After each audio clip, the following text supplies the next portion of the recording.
if you've been paying any attention at all to Creative Assembly and SEGA over the past probably about 14 or 16 months, then you'll be aware of the concept of super games, which is a model that SEGA are imposing on Creative Assembly in an attempt to get a better return on their investments.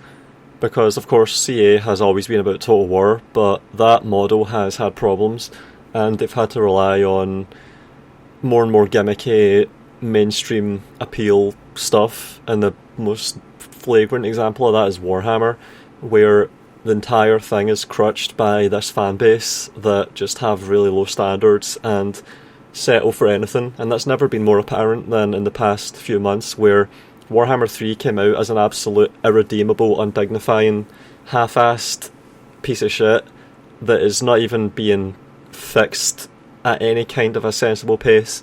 So they released it as a shit show and are not even making any real effort to redeem that. So the vindication could not really have come any more strongly, I would say, for the people that have been shitting on CA and shitting on Total War. So there clearly is problems with sustaining Total War as the mainstay of Creative Assembly and their output, and recently they've gone over to make other games like Alien Isolation and Halo Wars 2, I think. I don't know anything about that. And they've even tried things like mobile games and free-to-play and card games and all this other crap that I documented in a recent video that suggested that if Total War is to continue, it'll probably have NFTs at this rate because they've done everything else. And we now know what they are working on, what the focus is for Creative Assembly and their output. It is a super game called Hyenas, and we'll get into this and show you what it's about.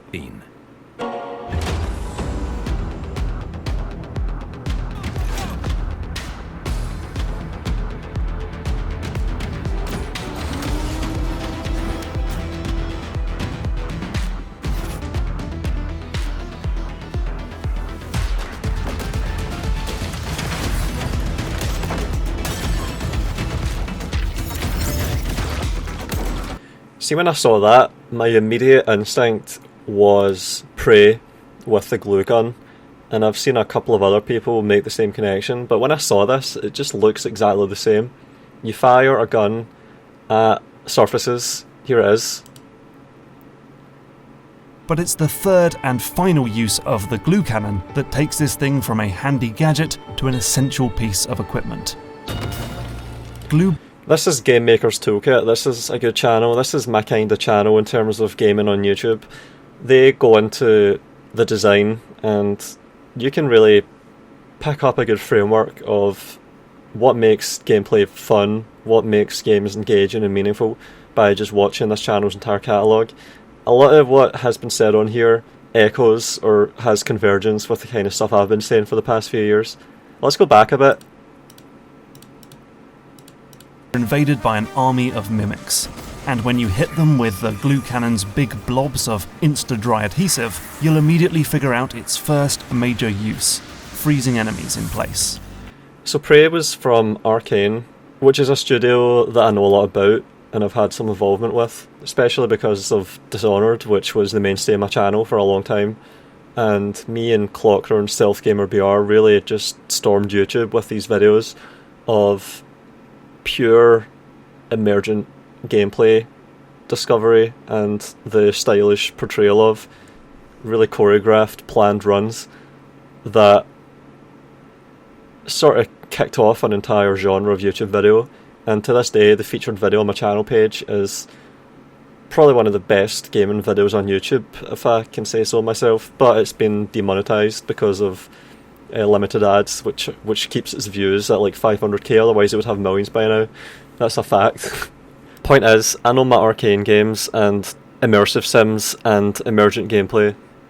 Kinda like the electric bolt in Bioshock or the ice missiles in Metroid, the glue cannon temporarily stops enemies in their tracks and lowers their defense, giving... Yeah, everyone knows this from Bioshock. It even had a name, I think. It's like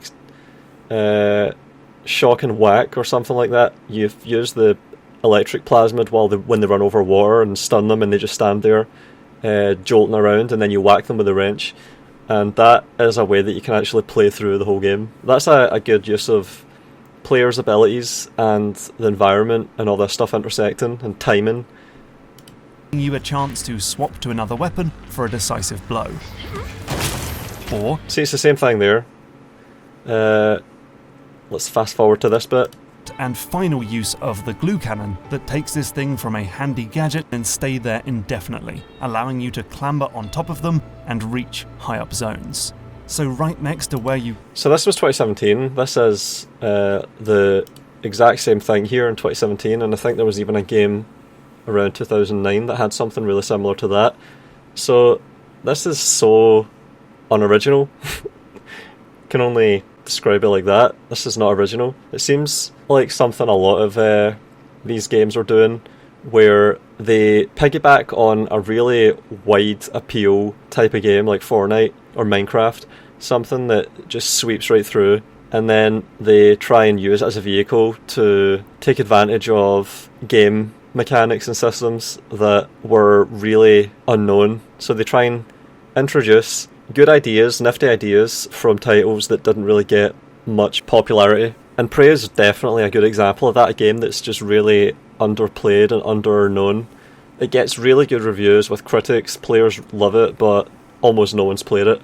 So it's like they're trying to take some of the best aspects of Prey and use a Fortnite clone to mainstream that and take advantage of its potential.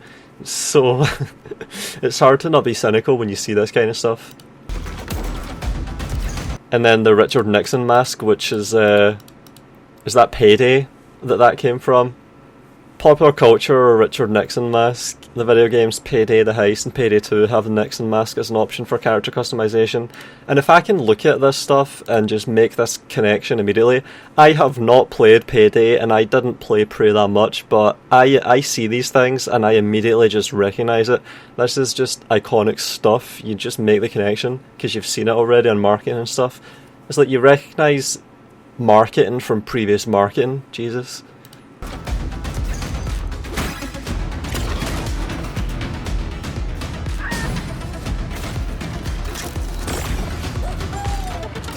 So you hear Mario noises, you hear all of this Nintendo bullshit, and this is something that Doom did as well, that a lot of people disliked.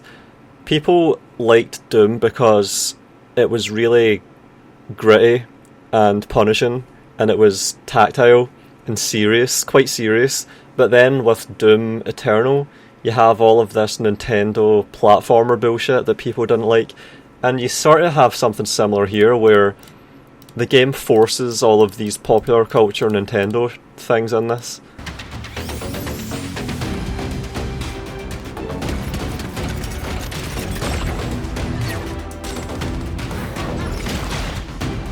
Look, you even see it again there. So this is the glue gun, you saw it.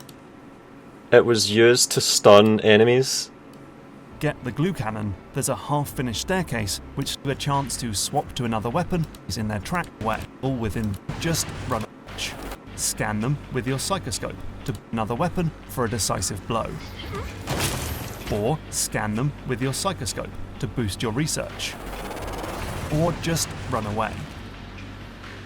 Another use for the glue cannon is to deal with environmental hazards. You can use it to plug up gas leaks and stop flames from spewing out. See, so you see here a fucking mech or something that's being frozen in place with this. It's the exact same thing. How can they not be unaware of the unoriginality? They are aware of it, they're just completely shameless about it. I said stop playing with the merch and move. Can't you see we're busy? Yes, very busy, darling.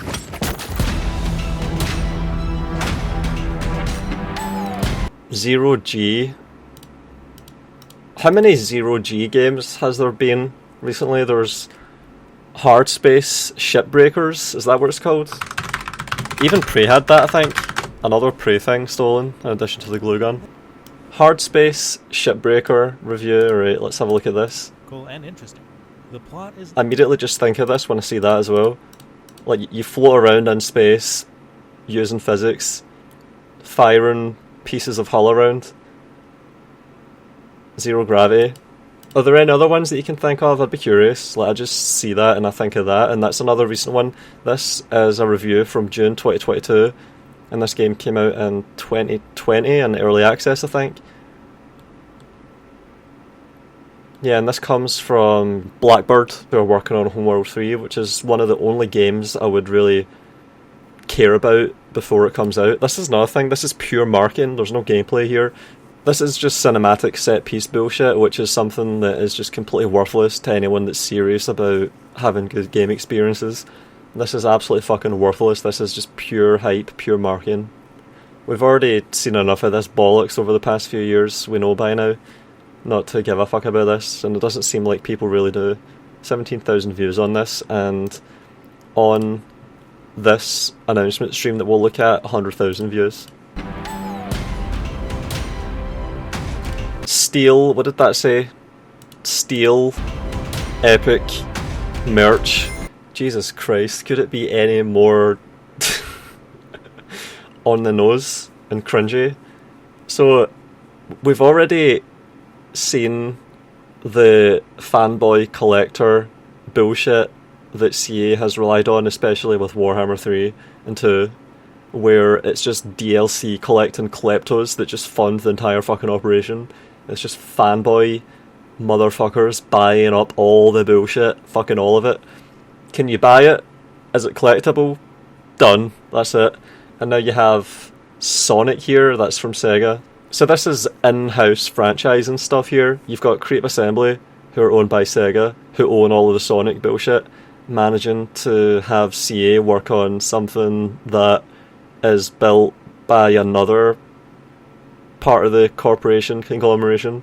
And this is what the Super Game decision is all about. It's all about brand awareness. That's really obvious when you read the report. They are trying really hard to build worldwide recognised brands, and now you even have Sonic making it into the marketing of CA games here. Fucking hell.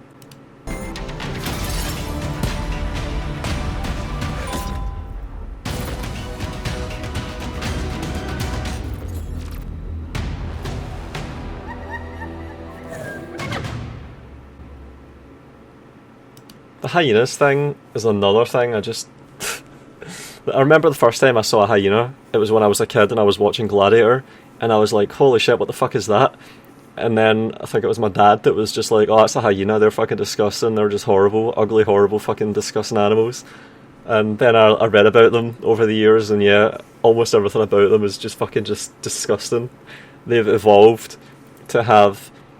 Even with vultures, they just have bald faces that can get covered in blood. They've evolved to be as clean as possible in the most dirty circumstances imaginable. But hyenas, they can't even give birth because the females have a fucking penis and they have to give birth through it. Like 15% of females die giving birth for the first time. Well, they're just the most fucked up, horrible, ugly fucking animals. I don't know why you would... Even zoos don't have hyenas because there's just no demand for hyenas because everyone's just grossed out by them. Making a game called Hyenas? What the fuck? Alright, let's look at this now. We've got half an hour of... it's funny how people aren't going for this. This happened with Warhammer 1 as well. Like, they went over to this and no one cared. Your place for June's game announcements, exclusive gameplay, and so much more. And today we've got another new game to show off. In partnership with SEGA and Creative Assembly, we're proud to reveal a brand new game. Still holding the show in my hands, was not stolen as promised. Because they're going to steal the show. This is definitely going to be a game. Yes, this will be one of the most games of all time. This looks like a nice battle pass and microtransaction shop. Hopefully there is gameplay, and that's it. Kleptos, that's who they're going for here. It's more of the kleptos, all the collector bullshit. Popular culture, klepto. They're just going for the maximum possible return. It doesn't even matter, I think, to SEGA if CA pull this off. all that matters is that they tried and there was a chance of that massive fucking payoff. You throw enough at the wall, eventually it works. They're just going for it in a way that I presume they imagine no one else has so far. They're trying to just capture all of the world's consumers and make them as klepto as possible. Like, epic merch, like what the fuck? Is this where the NFTs come in? Is this part of how you collect all this shit? So, let's have a look at this then. Earth is broken. The rich pricks that ruined everything are now living their best life on Mars, while everyone else is roughing it in space slums. But the tides are turning. The rich have stolen everything. And this is the the thing that's really just perverse about all this. I've seen this be framed, and this is a really good example of that, as shitting on billionaires. But this is SEGA, who are a massive Japanese conglomerate, who own CA, who are one of the greediest game developers I can think of, who've just totally shat on the legacy of Total War, their main offering to the world. Like, they've shat on the legacy of it completely, and they have no prospects of good output from Total War, as I see it. And they're trying to talk here as if they are the rebels that are getting one over the billionaires by shitting on them with this game, when I'm calling it right now, this game is going to just be loaded with fucking microtransactions and maybe even NFTs, and it's going to just be catered straight to the kleptos and the people that buy fucking loot boxes and all this garbage. We don't even know what the model is yet for making money out of this. I think it is going to be a paid game of like $60 or $70 on Steam and Epic or whatever, but there's obviously going to be way more than that. I don't know if they're even going to go with DLCs. It's going to just be fucking microtransactions. It's clearly inspired by Fortnite. It's a Fortnite clone. They're going for that. Like, it's a cartoonized multiplayer that isn't a battle royale. That's the only real difference from Fortnite. It's not battle royale. Maybe it's more like Overwatch. I don't know. I haven't played that one either. It's clear they're going for this really wide appeal Zoomer multiplayer cartoonized game audience, though, piggybacking on that. Don't you think it's time to steal it all back? This is Hyenas. Stealing it back from the billionaires while you're ideally going to be forking over hundreds or thousands of dollars to them, as you do whatever the fuck you're meant to do in this game. I love it. Billionaires finally made it to Mars and made this paradise tax haven, and they left us all behind. But the tech they used destroyed the Earth. So a few million of us managed to get off, and we're... Creative director. That means he is responsible for nudging in the overall direction, the vision of the game. So he is responsible for the creative vision. To be here talking about Hyenas. Well, why don't you tell everybody what is Hyenas? Hyenas is a multiplayer, multi-team robbery game. It's 5 teams of 3 set on these vast spaceships full of security, switches and gadgets. And our heroes, our anti-heroes, the Hyenas, they're these misfit pirates plunging their way through this pop culture galaxy, shooting cliffs, jacking ships and robbing rich pricks. So basically, in our world, in our universe now, the rich have finally made it to Mars. The billionaires finally made it to Mars and made this paradise tax haven, and they left us all behind. But the tech they used destroyed the Earth. So a few million of us managed to get off, and we're living in a floating, orbiting slum known as a taint. A taint? The billionaires are doing fine, of course, fuck? as they always are. But the one thing they miss on Mars is the pop culture flotsam we left behind when we evacuated. So this guy is called Charlie Boucher, and he is, I think, at CA after having been at Rockstar when they made games like Max Payne, and I think he was with them when they were making Halo Wars as well, and maybe even Colonial Marines. So he's a multiplayer guy from Rockstar that is now with CA while they try this new super game. And this is the weird thing about, and this is something I've noticed about this game, all the people that have been at CA for like two decades or the whole nearly 30 years of their existence, they are all on this project. I think they're not on Total War. I don't think there's many, if any, that are still working on Total War. I think Total War's been handed over to all of the second-rate teams, like the team in Bulgaria that made Troy. I think they're the ones that are just handling Total War now. All the important people at the company, I think, are being put on this fucking project at the moment. This is their flagship title from now on. This is their super game. This is where all the resources are being put in, because this is where all the return is to be expected. So they send these vast plunder ships back to Earth to pick this stuff up and to bring it back to Mars to sell it to their customers, where it gives them status, nostalgia, and it's what they really miss. And this is remarkable. I've got to add this in later. It seems like what he's saying is that in this universe, you're role-playing as someone that values consumer collectibles from the 21st century. So you are meant to LARP as a character that values collectibles and then spend real-world money in order to do that collecting. Do you see that? See how this is what's been indicated?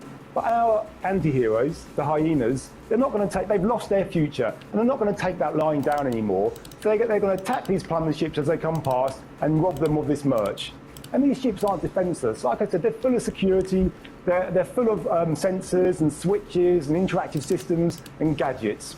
So they've got this great environment for this competitive game to take place on. Some people might call it PvEVP, but we call it PvEEVP, 3 times the gameplay. Well, that's It's seriously exhausting to see co-op shooters again and again. sounds really, really cool, and you've actually used a unique art style to tell this story. I'm sorry to the people who got 32 minutes of their life stolen by this. How would you describe the look that you've gone for? Why did you go for that look? And what tone are you trying to set with it? Yeah, sure. I think there's 2 parts to this answer.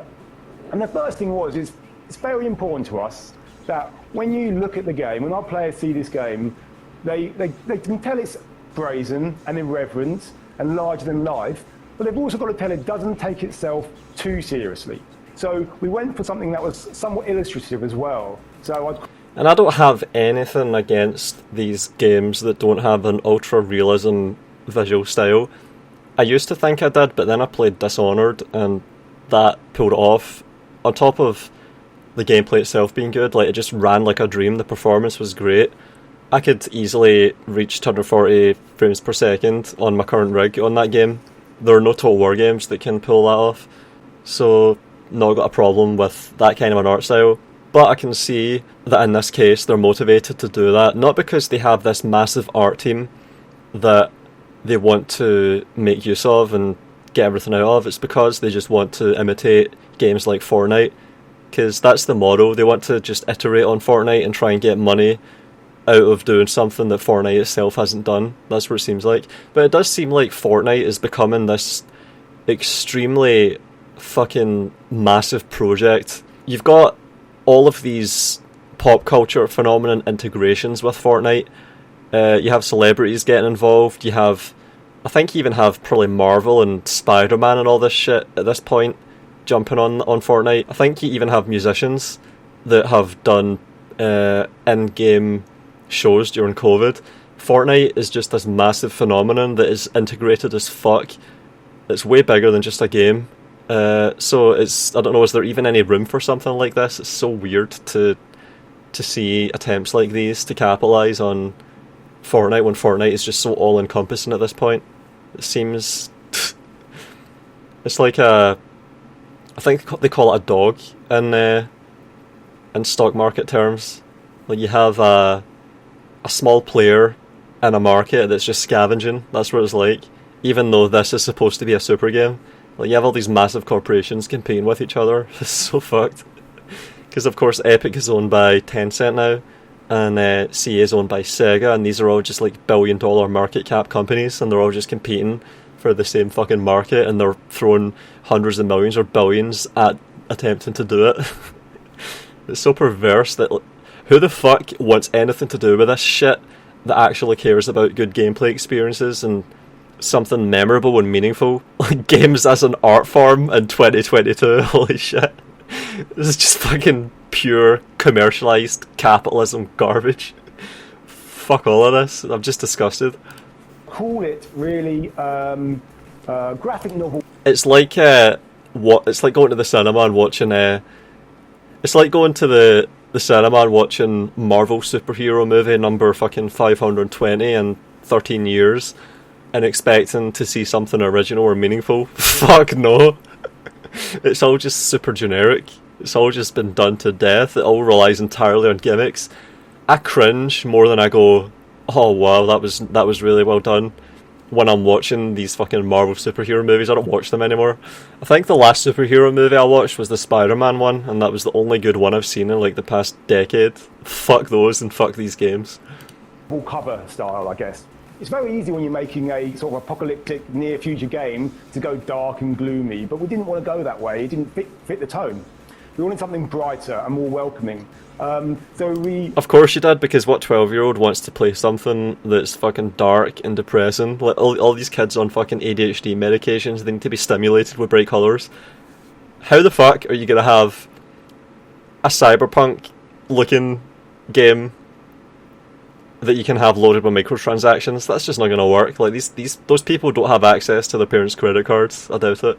They're not going to be stimulated enough into having their Skinner box klepto reptilian brain fire and try and get more than what they've got. They're not going to get addicted like that. It's just, yeah, you have to go with a bright art style. There's no way you can have a dark, rainy, thunder aesthetic. They had no choice here. They're making it, they have a choice, and that they chose something, but I don't think they really have. Fortnite made it clear what they have to do. Avoided that sort of gloomy 80s neon cyberpunk look, and instead went for what I call an app punk look. So we have this corporation. Maybe Fortnite does have a cyberpunk season pack DLC thing they had. I don't know. I don't think it would be anything more than a tiny blip that wouldn't at all alter the overall feeling of the game. It would just be a little flavour thing they would inject, wouldn't it? I don't think you can build a massive franchise out of it, though. How we present all of the gadgets, and of course, what all of the characters, the hyenas, what they talk about themselves, what they talk about. Only multiplayer, lol. Yeah, because that's where the money is. So he wants to spend money on single player. Who the hell buys in-game currency or assets in FIFA career mode? Hell no. They all do it where it fucking matters against other players, PvP, competitively. So it's going to be in Ultimate Team, obviously. And they spend thousands on that fucking shit, don't they? Let's fast forward. Isn't there meant to be more people talking? Just this Easter guy? eggs, secrets, and so much more. And right after that, we're sitting down with design director on Hyenas, Alex Bro.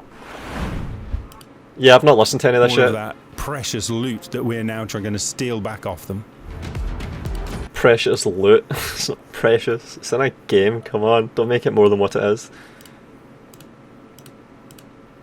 Unless, of course, this has an in-game currency that you can exchange for real-world money, in which case there's an entire ecosystem there. And then they really do have an incentive to have NFTs and all that stuff, because people will be able to exchange their real-world time playing this game for real-world money, and the game will become a job, like I covered in my NFTs video. Let's have a look at this. Is this... nah. Alright, we have the next guy up. Systems or manipulate the security system, the security guards, or the other players to your own advantage, distracting them, or I've talked about gravity, for example, switching gravity to change the setup in which you are, or using some of the other systems to your advantage. Alex, I have to ask, how big are the maps here? It's a 15-player game, which would seem to not quite require a full Battle Royale size map, but at the same time, the trailer gives off a vibe that there's going to be a lot going on in each round. Alien Isolation 2 instead of this, please. There was 11k people on this stream. Presumably it's gone down. We need Medieval 3, not another Fortnite.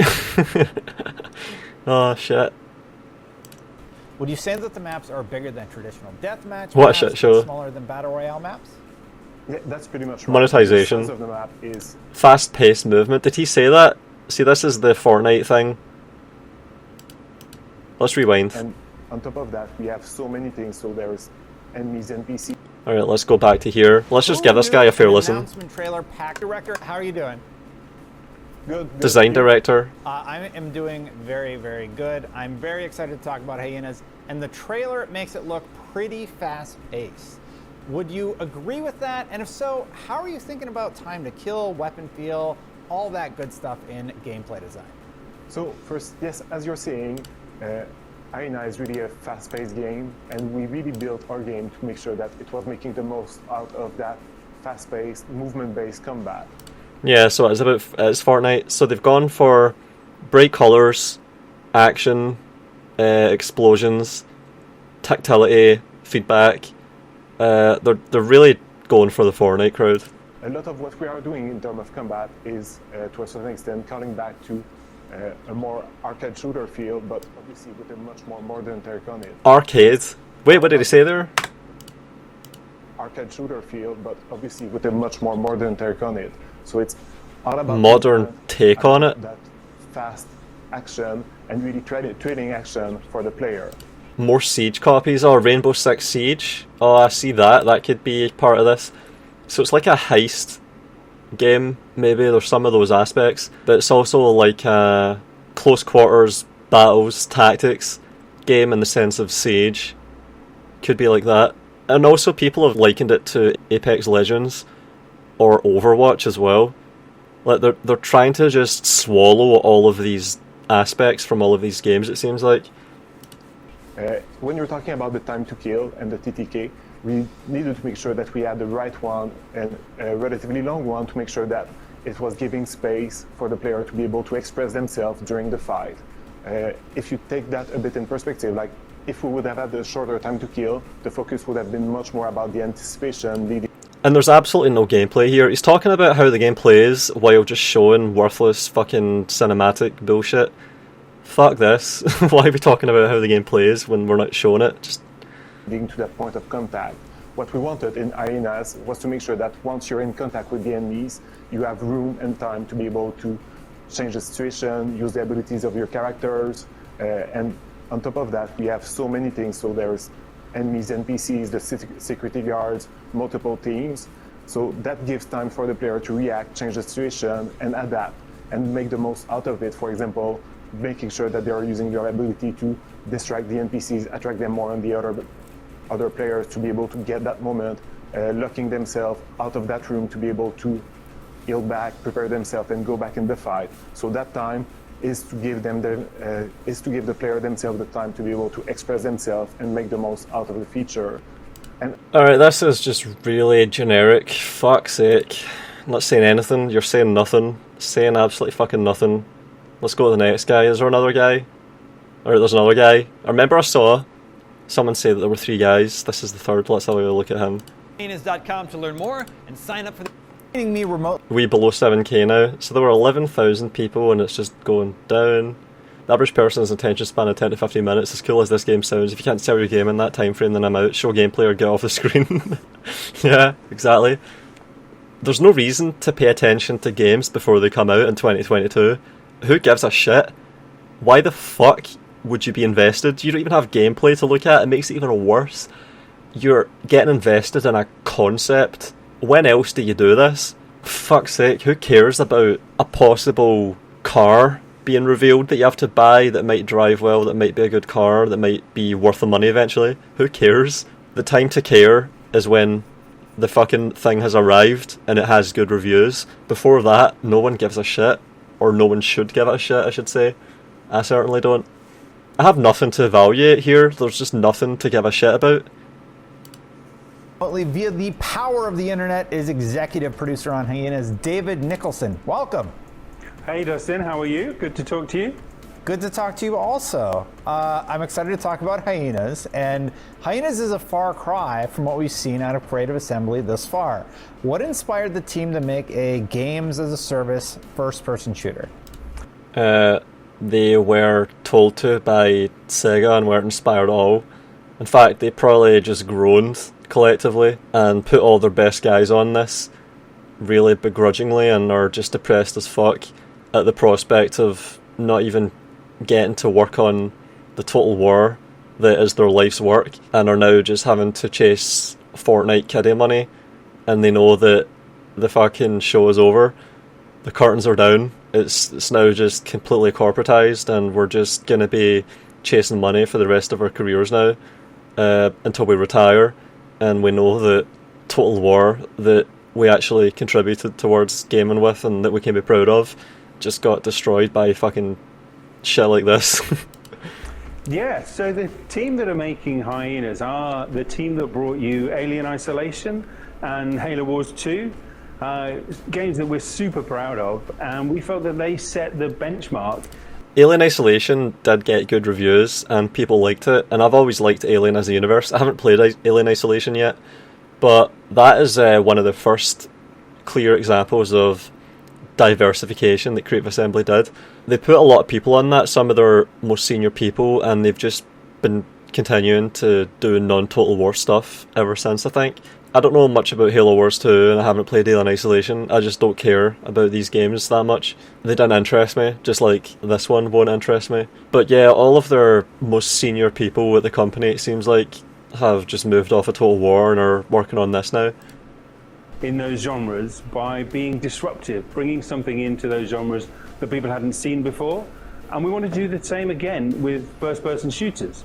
So we're really excited to be announcing the game and also inviting players into our alpha and beta programs to help give us the feedback and help shape and steer the development of those games.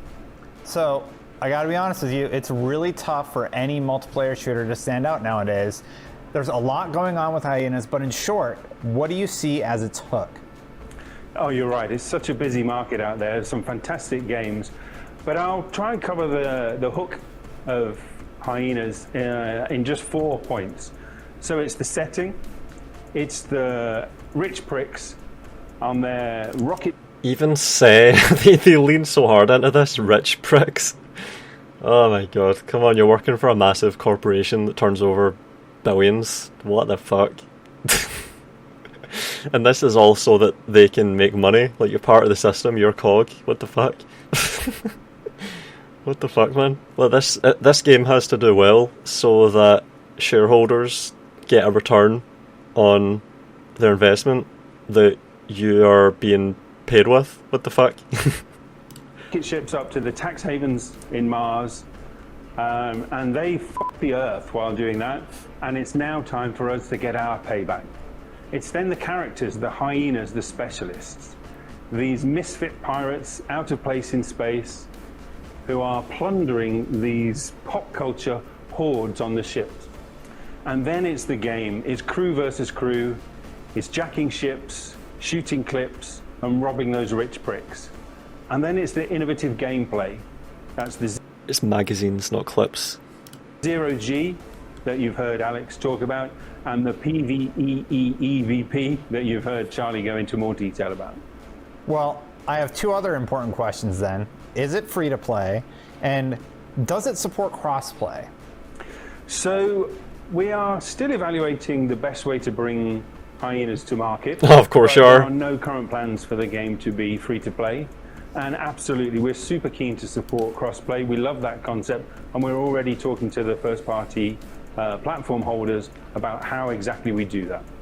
That's great. I know any game that I play, I like to be able to hop to whatever platform I'm in the mood for, so that's really wonderful to hear. How will the live service game work for Hyenas, though? Will it be a battle pass system? And if so, how long are the seasons going to go for? So with Hyenas, we're really, really keen to make a long-lasting, evolving hobby experience for players. That's really important for us to keep servicing that player experience. Super games, look at that hobby. They want to make it a part of their lifestyle. That's the thing, like, games are not just something that you pick up, play for 20 hours, get a cool experience out of that you remember for the rest of your life, and then move on. It becomes a part of your life, a way of life almost. That's where it is with fucking Warhammer. Have you seen these people and how butthurt they get when you just criticise fucking Warhammer?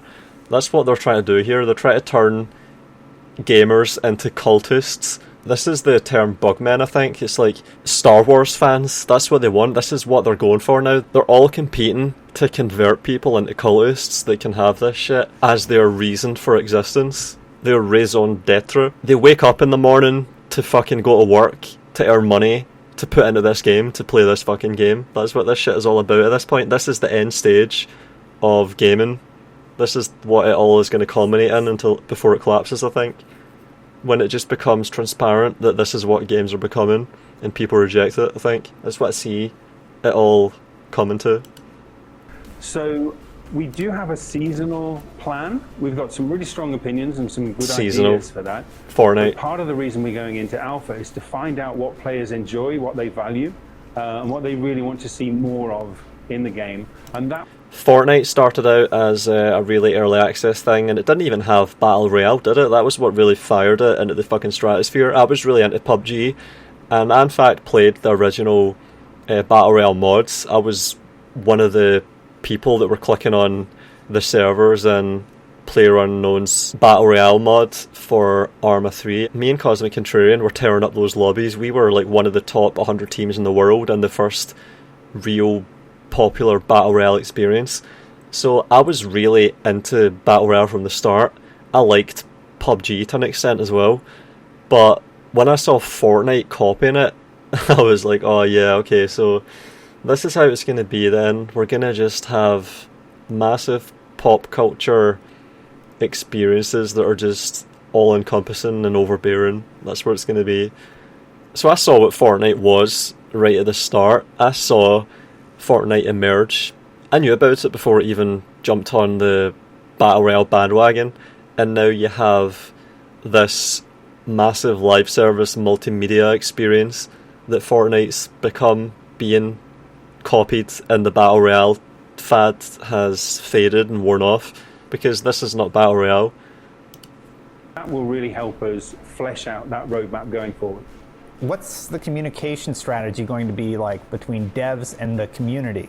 Because you can do Reddit, you can do like the TWAB for Destiny, there's the Apex Legends strategy, or even the more V-Rising Twitter interactions. What are you guys going to plan for? What? Twitter? What? So that's a great question, because it's really, really important that we do build and establish this communication with our player base. So we're going to start small, but we've got big aspirations. So during closed alpha, we'll be on Discord.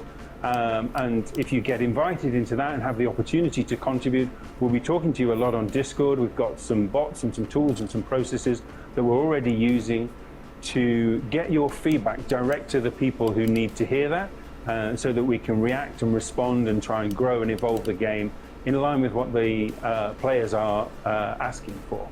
So when can we expect the full game, and more immediately, what can we expect to see from the alpha? Okay, so we plan to launch next year in 2023, and in alpha you're really going to see the innovative gameplay. You're going to get a hint at that premise, that universe that Charlie was talking about earlier. You're going to play with those misfit, out-of-place characters, and you're going to get the opportunity to help shape that experience. As I say, we've got strong opinions, what we think are great ideas, but what we need to do now to get out into that space is to hear from the players, see what they enjoy, see what they value. So we're putting a lot of that into the alpha. So please sign up, join us, and contribute to helping shape the game. David, thank you so much for joining us. You're welcome. It was great to talk to you. Thanks very much. Let's wrap things up back in the studio.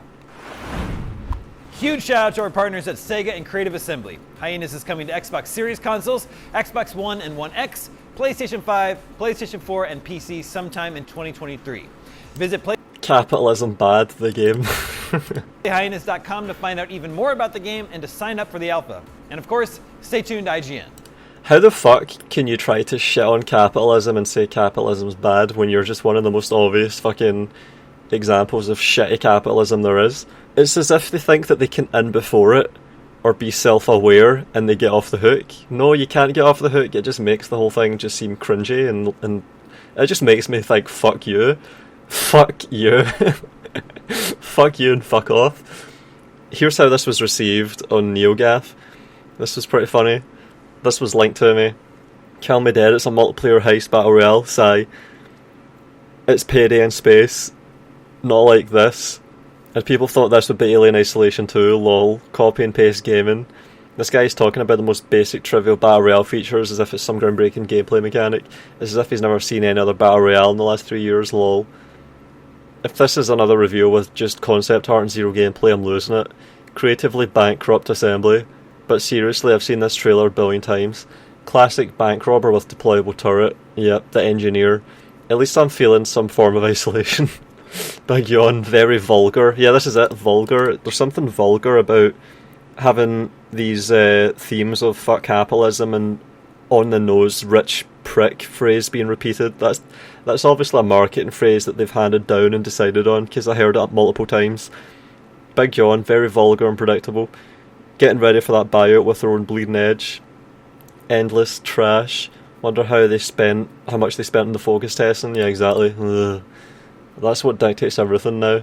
It's all focus testing and marketing analytics and customer analytics, audience strategy, garbage.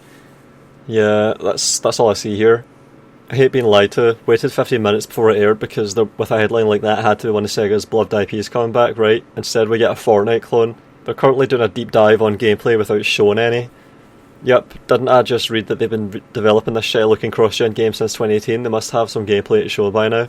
That looks like utter bollocks. Hey look, another one. Yeah, that's a zoomer shooter if I ever saw one. I dislike lumping things into terms like that, but it's clearly marketed to the Fortnite fans. Fortnite fans, yeah. It looks like they'd rather take your ears off about how the gameplay works than just showing it, apparently. Yep, I hate that shit so much. All tell, no show. Fuck off. Worthless.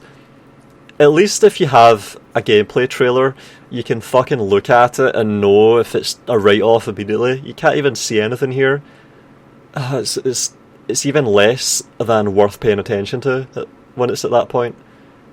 Imagine going from Alien Isolation to this thing. Yeah, imagine if you're a fan of CA because of Alien Isolation, and then this Alien Isolation team have been working on something for like 4 years, you're excited about what it's going to be, and then it turns out to be this fucking shit.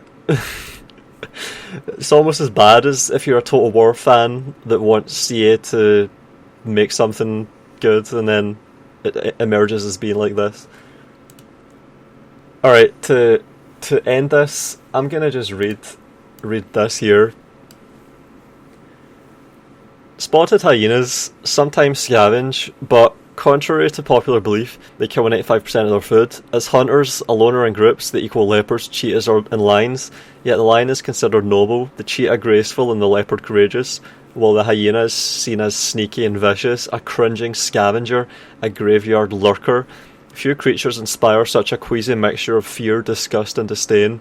Most zoos snub them, no public demand. Conservation groups not use hyena photos to raise money.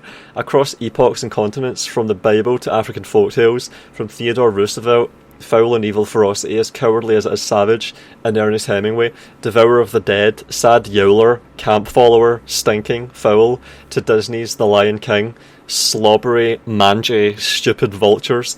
Our reaction to hyenas is the same. Yech. Oh, Jane Goodall, I like her. Hyenas are second only to chimpanzees in fascination. They are born clowns, highly individualistic.